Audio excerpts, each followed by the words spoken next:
Showbiz Fanatics, pangalan ni Catherine Bernardo abay nasasangkot sa isang napakalaking skandalo na kung saan ay nagkomento ang isang journalist at isang direktor.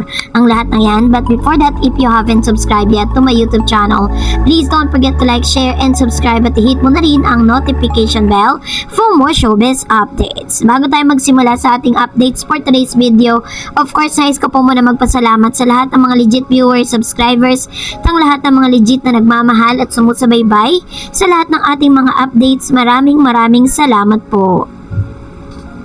And now, bago tayo dumako doon for today's video, ay pag-usapan po muna natin ng ilan sa mga life updates ni Miss Catherine Bernardo kung saan namataan siya sa IB Clinic, kung saan siya po yung kauna-unahan na parang isa sa mga parokyano nitong si IB or Dr. IB Clinic ng It's All About the Skin, kung saan sa kanya po kauna-unang tinry itong bagong produkto nga, no, bagong machine ni Miss IB, no. Kaya po napasugod muli siya kasi nung ilang weeks pa lang po ang nakakaraan, kagagaling niya lang dito, and then ngayon bumalik ulit siya.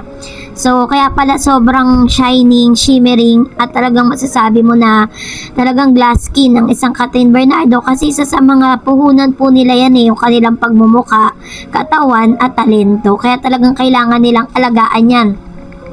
Kasabay din ito ay talaga namang masasabi mong si Miss Catherine Bernardo po ay nahihilera na rin sa mga most kung isa siya sa mga top endorser dito sa Pilipinas na may pinakamaraming endorsement, ano, dahil sa kanya pong Instagram, talagang mayat maya ang kanyang post ng lahat ng mga endorsement na meron po siya, at lahat ng yan ay ginagawa niya dahil siya po ang isa sa mga product endorser ng mga ito, no. Puro may mga international brand, meron din naman mga local brand, mula sa mga skincare hanggang sa mga kagamitan sa bahay, isa siya sa mga talagang kinukuha. But anyways, eto na nga, pag-usapan natin ang skandalo na ito dahil nakakaladkad po yung pangalan ni Miss Catherine Bernardo matapos maganap ang FAMAS Awards 2024. Ay si Miss Catherine Bernardo po ang isa sa pinaka itinanghal na Best Actress dito po sa nasabing prestigious night, no, kung saan ang dami pong mga skandalo na nangyari pagkatapos po nito. Dahil po dito, pati po pangalan ni Miss Catherine Bernardo ngayon ay nakakaladkad dahil baka daw di umano si Miss Catherine ay nagbayad daw para daw di umano siya mabigyan ng award na Best Actress Award.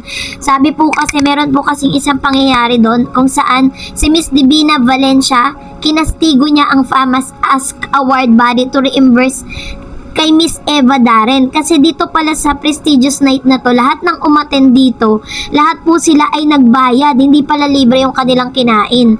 Yung seat po nila dyan, may bayad po yan. Yung pagkain po nila, 5,000 per plate. Tapos yung ginastos pa nila na sa pagpunta dyan, sa hotel, everything po pala is coming from the pocket of those artists and actors and actresses na nagpunta po dyan at nagkumpirma ng kanilang attendance. Ganun pala dyan, ano, hindi pala siya libre.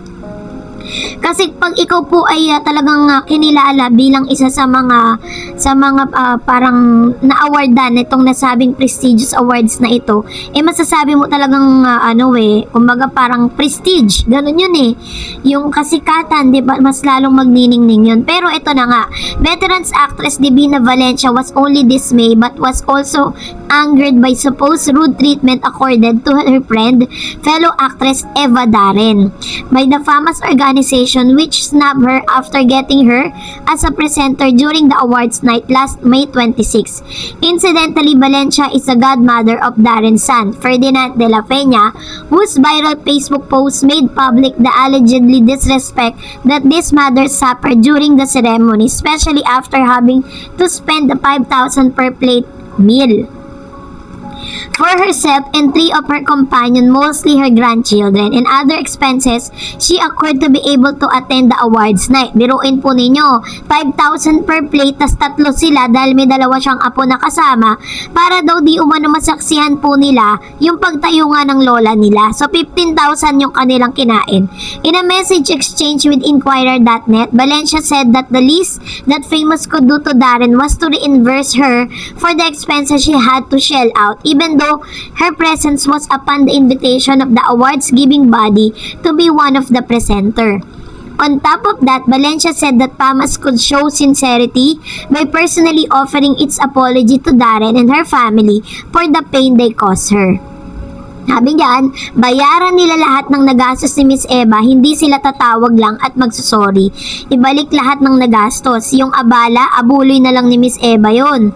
Sabi niya sa kanila. Sabi niya, Valencia enumerated the expenses that Darren has spent for almost 20,000 for dinner, for 5,000 per plate meal set, venue 34,500 per evening gown, 2,300 gas expenses and payment for the driver amounting to 1,700.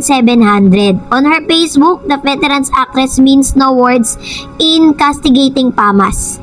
Dapat kung pinag-aralan silang taga-FAMAS, personal na mag-sorry ang dalawang flowers, tanungin ng mga anak kung pa pwede silang pumunta. She further told this writer, hindi sila marunong ng ethics. Walang gustong umamin sa kadiring ginawa nila. At the event, Valencia was seated on the same table as Darren and another actress, Marisa Delgado, right across. So dahil dito, marami po talaga ang nagbigay ng kanilang saloobin patungkol dito. Tapos dahil nga po sinasabi na parang mas binigyan daw di umano ng mas malaking opportunity at mas parang yung pinaboran dito yung mga taong naging sponsor at nagbigay daw di umano ng malaking halaga. Tapos pati po si Miss Catherine Bernardo ay pinagbibintangan na kaya daw nakatanggap ng award dahil daw ito daw yung isa raw po di umano si Miss Catherine sa mga naging sponsor ng nasabing event. Which is very important. Kung sponsors lang din naman ang pag-uusapan, ang yayaman din po ng mga kalaban ni Miss Catherine. Nandiyan si Sharon Cuneta, Miss Maricel Soriano, 'di ba? Pero bakit siya po yung siya talaga yung deserving niya talaga na manalo during that night. Pero yun nga po, medyo kini-question ng ilan yung pagkapanalo niya. Makikita naman natin hindi lang naman po doon sa isang movie na yon, pinatunayan ni Katrina talagang she deserved to be a best actress that time and dahil dyan nagsalita po si Mr. Oji Alcacid with regards to that. Sabi niya, Valencia also accorded with the allegation made by entertainment insider Oji Alcacid that there were some undeserving individuals who received plaque of awards during the event. Most of them are not even from show business. Yes, marami at madami mga hindi taga show business ang binibigyan ng plaque pero not from movie. Harang para saan ang pinapanalo. Isipin mo datong ba o she said. Diaz earlier claimed on his Facebook post that he had source who said that Pamas gave awards to people who brought in sponsorship to the organization. Samantalang may nakapagsabi sa akin, kayo na ang natagarian, sumagot kayo kung true. Binagyan nyo ng award ang ilang hindi naman karapat dapat magka-award porke sponsor lang ng malaki. True ba?